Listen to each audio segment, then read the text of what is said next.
Hey guys, সবাইকে আগত আবার নতুন একটা ব্লকে। আমাদের চ্যানেল অবশ্যই নতুন হতে পারে, কিন্তু আমরা এখানে অনেক কিছু শিখবো।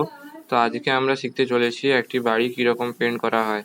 তো বাড়িটা পেন্ট করার জন্য প্রথমেই আমাদের প্রাইমার করে কালার মারা আছে, তার উপরে আমরা মারছি ডবল কোট আর গুঁড়ি ধরছি। ওপরে দেখতে পাচ্ছ সিলিং আছে, সিলিংয়ের কিছুটা নিচে গুঁড়ি ধরা হবে। তার জন্য প্রথমেই আমরা গুঁড়ির পাশটা ব্রাশ দিয়ে করে নিচ্ছি, তারপরে রোলার চালিয়ে দিচ্ছি পুরোটায়।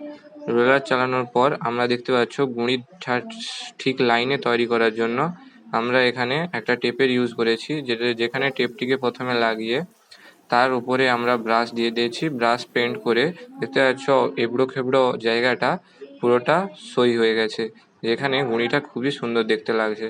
তো আমরা এখানে ঢুকে গেছি একটা আলাদা রুমে, যেখানে রুমে দেখতে পাচ্ছ রোলার দিয়ে কাজ করা চলছে।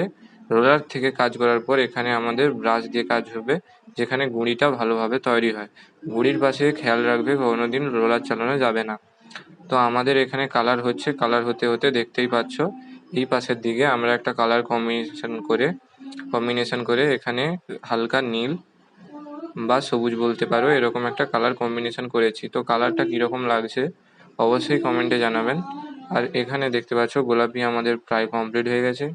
আর এপাশে আমাদের সিঁড়ির পাশে দেখতে পাচ্ছ সেই রকম টেপ লাগিয়ে আমরা সুন্দর একটা বর্ডার তৈরি করে দিয়েছি, যেখানে সিঁড়ির লুকটা অনেকটাই নতুন নতুন এবং ইউনিক লাগছে। যেখানে আমাদের আর কিছুটা অংশ বাকি থেকে গেছে, আর অবশ্যই যে কোনো কালার ডবল বার করতে হয়।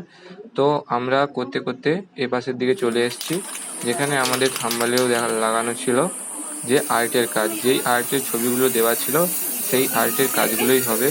তো কীরকম আর্টের কাজটা আমরা করছি সেটা অবশ্যই দেখে নাও।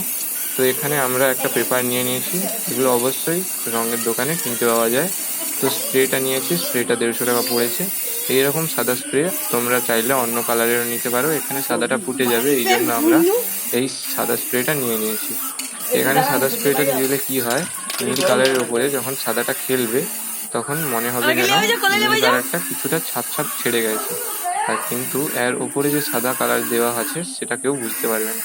আর অবশ্যই এই যে স্প্রে, এটা অবশ্যই তেল কালারের স্প্রে, এটা কোনো বডি কালার বা বলতে পারো তোমার জল কালার নয়, যেটা ওয়ালে দেওয়া হয়।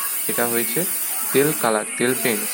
তো তেল পেন্ট যে স্প্রে তৈরি হয়। আর এখানে দেখতে পাচ্ছ যেই আর্টটায় কাজ হচ্ছে সেখানে কাজের জায়গায় প্রথমেই আমাদের পাশে দুটো গাছ আছে, গাছগুলো খুবই সুন্দর, আর তার নিচে কিছু ঘাস পাতা পুঁটি এবং তার সাথে দুটো সুন্দর সুন্দর হরিণ দাঁড়িয়ে আছে, যেখানে হরিণগুলো খুবই ইউনিক লুক দিচ্ছে এই স্টিকারটিকে।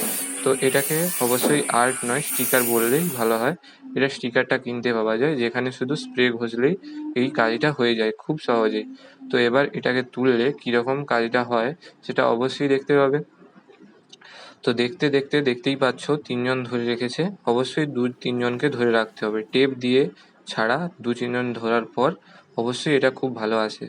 তো এইবার দেখো খুব সুন্দর লুক এসেছে স্টিকারটার, যেখানে মনে হচ্ছে 3-4টে গাছ উপরে দাঁড়িয়ে আছে। তো এখানেও আমাদের আরেকটা আর্টের কালার হয়ে গেছে। আর এই দেখো ফুলবাড়ি পুরোটাই আমাদের কমপ্লিট হয়েছে আজ। তো লাস্ট ডেট, পুরোটা কমপ্লিট করে আমরা বেরিয়ে যাব। তো এই পাশে নিচের দিকে আলপনা, আর উপর দিকে দুপাশে এইটা লাগাতে খুব ইউনিক লুক দিচ্ছে। ছোট্ট বাড়ি, একতলা বাড়ি হলেও কিন্তু খুব সুন্দর লুকটা পেয়ে যাচ্ছ তোমরা। তো এখানে